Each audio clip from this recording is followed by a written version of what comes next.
game had everything: fast cars, tanks, guns, and best of all, the perfect sandbox. Welcome to Los Santos. GTA 5 has dominated the gaming space for over a decade now, spawning countless YouTube legends and boasting an insane 210 million copies sold. That's over half the population of the United States, or like a third of all of Europe. But with the rapid approach of GTA 6, which is still set to launch this year, feels like everyone has been eagerly waiting to move on from GTA 5, and specifically GTA Online.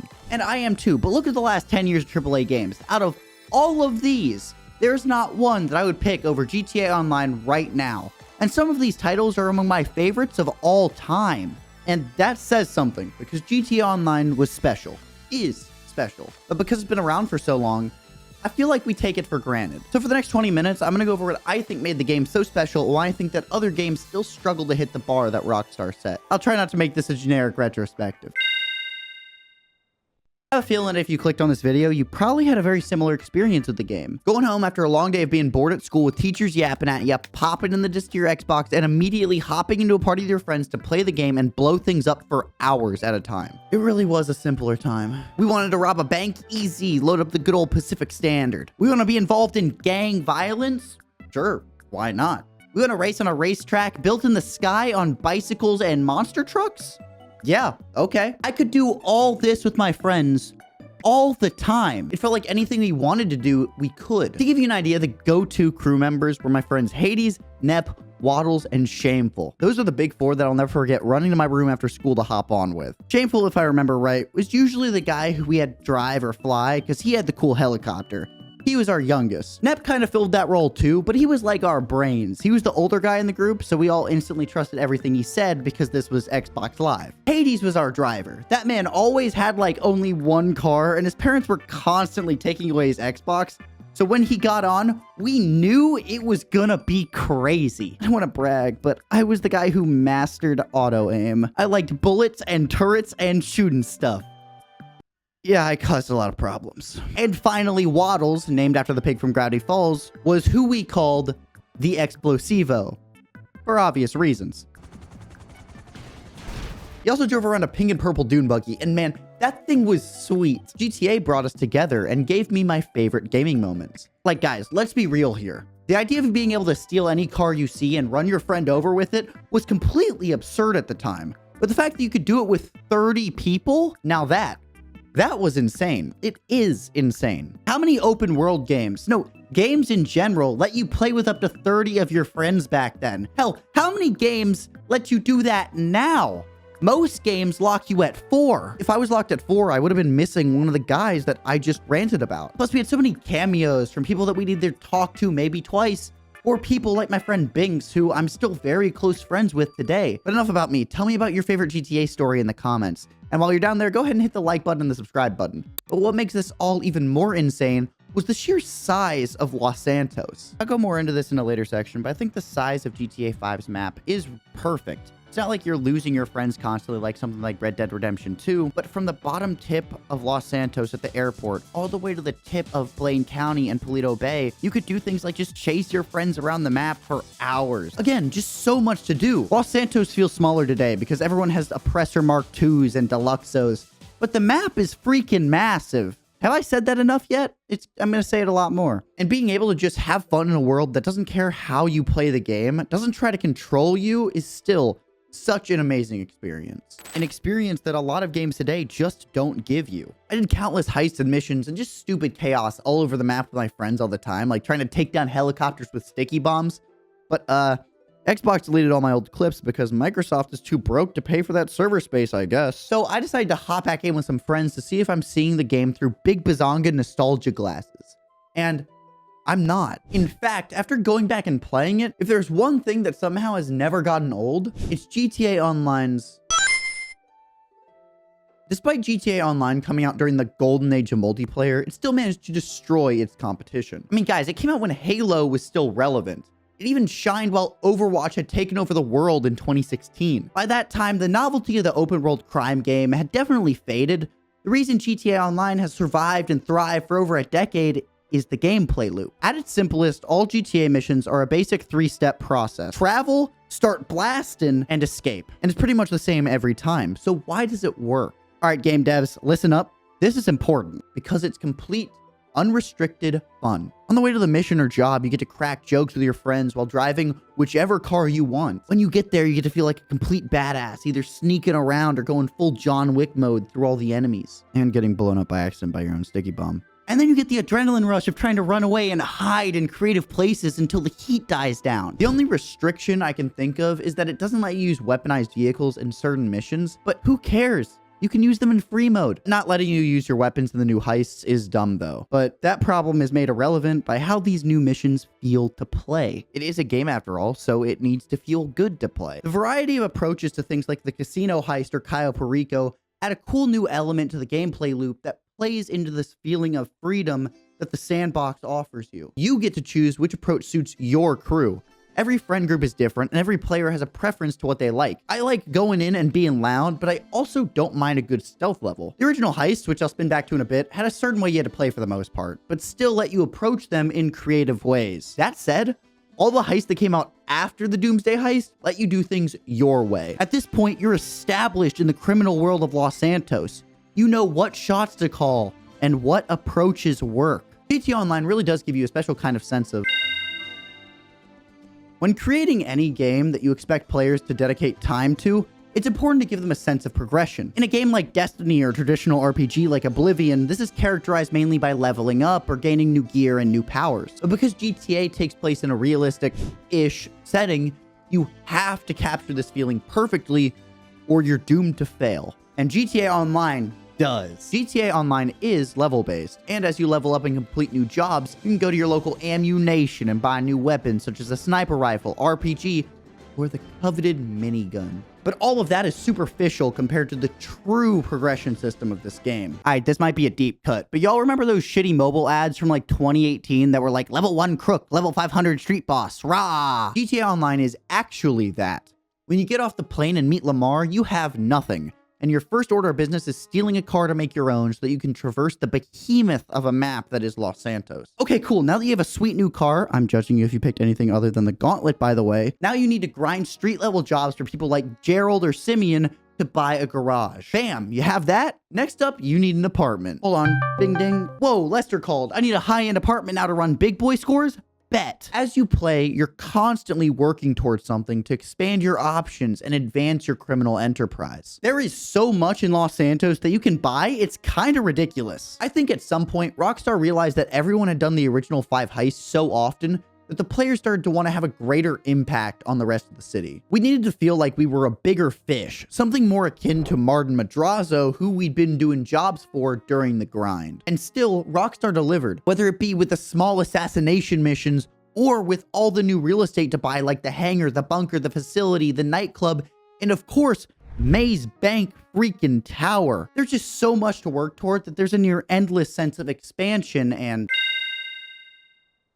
GTA Online is the king of mission variety. I own this, and it has its own set of missions. I own this, and it has its own set of missions. I could say this 12 more times. There's also weed. Like, look at this ammo crate source mission I did from Maze Bank. I can parachute through this huge building, through other buildings, past government agencies, just because I want to, even though there are other ways to do this mission better. Well, this wasn't supposed to happen. Oh well, need a new DJ for your nightclub? Go get him. And surprisingly, I'd never done those missions, but guess what? Just like everything else in the game, they're fun. But I know most players don't care about that stuff. Why? People love heists. They want to do big jobs that make big money. The raids of GTA Online. I can't blame them either. When I did heists consistently with my crew, it was just the first 5 available, but the sheer variety between those alone was incredible. You had the first heist, the Fleeca job, letting you have the thrill of robbing a local bank. Nothing major, but it still made you feel like you were in a movie. Using the armored Kuruma to get away was such a vibe. And of course, you can't forget the fan favorite Prison Break. I wonder whatever happened to that guy. Series A paid terribly, but it was so much fun. And it's probably one of my favorites. Problem is, I only did it like 1 time because it paid terribly. Then the 2 most chaotic heists, the Humane Labs raid with that one setup that sucks and always ends in an argument and I hate it, and the Pacific Standard, which we may have abused the personal vehicle glitch for. A few times. Every time. it was every time. These 5 heists obviously follow the standard gameplay loop that we discussed earlier, but they all still felt vastly different due to the specific level designs and the different setup missions and general aesthetics of each heist. Update after update, Rockstar continued to add heists. Of course, there's the big one where you rob the Elon Musk of Los Santos and literally save the world. There's the one where they finally added the casino to the game, which we had all been begging for, by the way. Definitely something players take for granted now. And of course, getting to take a wonderful island vacation with Cayo Perico. Also, I completely forgot to put Dr. Dre in the script. Dr. Dre's in the game. Lately, though, Rockstar has pivoted from these large-scale operations to smaller-scale heists, more reminiscent of the Fleeca job, which I will refer to as mini heists. The auto shop update was one of my personal favorites because it really did feel like I was in Fast and Furious with those mini heists, driving my overly modded shitbox around the map. And getting to do more mini heists using the Garment Factory that was such a pivotal piece of the story mode was so cool. And the dialogue about the files the FIB has on us and our reputation felt really rewarding. Like I had an impact on the people of this world. Plus, we got to work with gender-bent Bill Belichick. Bill, don't let me down this fall, man. I'm begging you, bro. I can't take it anymore. Even the Cluckenbell raid, which I thought would be lame, was actually one of my favorite heists because you can do so much of it stealthily. I really am a changed man from my youth. There's even more missions that tie into businesses and things like the yacht and the Avenger that I could talk about, but you get the point. It's amazing that I've played GTA Online on and off since the 360 days, and there is still content for me to stumble upon from like 7 years ago. There's also so much to do in free mode, and now that most of my friends have retired from their storied lives of crime, sometimes I go back to GTA Online to enjoy the criminal empire we built. And Rockstar understands that, I think. All the content that's been added since the Doomsday heist can be played with 2 players or less, acknowledging that not all your friends still play this game. And since Cayo Perico, there's so much new content that you can play solo. Look at the stash house, for example. Okay, gentlemen, our plan is simple. We go into the stash house outside everyone's favorite place. We start blasting. Okay, I guess we change outfits first. Okay, now we start blasting. We get to the safe, steal the contents, then get out. We're stealing content now? Uncool, Rockstar. Uncool. What is cool, though, is that this is a fast way to restock your other businesses even while playing solo. And even though it's one time a day, I still think it's a surprisingly good addition to the game, even though I wish it existed 10 years ago. You can even sell from the businesses you own in invite-only sessions now without doing stupid lag-out glitches. Having to do the sale missions and the restock missions with your friends was always such a burden. You can manufacture and sell contraband that I don't know if Papa YouTube wants me to say the specific names of, but you can also export vehicles you find, modify cars to sell at your auto shop, and of course, run an illegal operation out of your nightclub, like any good business owner. Also, there's air freight missions. You can't forget about my boys Ron and Rooster. If you told me that I'd get all this content after 10 years back in 2015, and GTA could be fun in solo mode, I'd never believe you. Mainly because I thought we'd have GTA 6 by now. Plus, going around trying to find the daily street dealers to sell your product to gives me a reason to still want to explore Los Santos despite traveling across the map thousands of times throughout my career. This is special. Once again, lending to the idea that GTA Online is a good sandbox, lets you go in, have fun, and get out. And GTA Sandbox is built in a way that if you decide you don't want to do the missions, and you just want to drive around, blow shit up, and see if you can cargo bob your friend's car into the side of Mount Chiliad, you can. Okay, ignoring that new GTA Plus bullshit I've never even looked at before, GTA Online has over 800 vehicles. Let that sit for a second. 800 vehicles to play around with in the city with your friends. Ubisoft can't even figure out how to make cool horses that don't cost you real doubloons. But GTA Online, for the most part, says, hey bud, grind for this car and you can have it. Play our game and be rewarded for it. A truly novel concept in today's modern gaming landscape. And then on top of that, use that car or plane however the hell you want to in the sandbox. Working our butts off to do the heist enough time to get the Insurgent and the Savage, just so we could test how long we could survive running from the cops or trying to complete all the convenience stores without dying. That kind of freedom just isn't in other games. It's basic, but it was fun. And the grind was fun too, so it was all worth it. The game even has submarines. I mean, that's not a submarine. That's a Prius. But the game has submarines. The game incentivizes you to buy helicopters, planes, and boats, not so you can use them in missions, although sometimes you can, but just so you can have fun with them. But it still feels like those purchases are new tools in your arsenal that you can do jobs with, cut down travel time. Once again, adding to that sense of progression we talked about earlier. Now, I do have to say that for the longest time, it did feel like a lot of the jobs in the game didn't respect your time. The new cars and planes that were constantly added have always been absurdly expensive compared to the payouts from even the hardest heists. They have fixed that over time though. It's a lot easier to earn money now once you unlock all the real estate and mission stuff, but it's still, you have to grind somewhat to get there. Even then, as someone who fell prey to the shark card scheme more often than he'd like to admit, I do want to take a second and appreciate one very important thing about how this game does updates. GTA Online has continued to thrive in large part due to, despite being one of the flagships for microtransactions in the modern era of gaming, GTA Online has never once had a paid expansion. I'm going to say that again. GTA Online, the most profitable entertainment product ever made, has not had a single paid DLC. Imagine if this was Destiny. How much would Bungie charge you to do that shiny little casino heist? 40 bucks? Different cars would probably use a premium currency that wasn't farmable too. Eververse is stupid, but this isn't a Destiny video.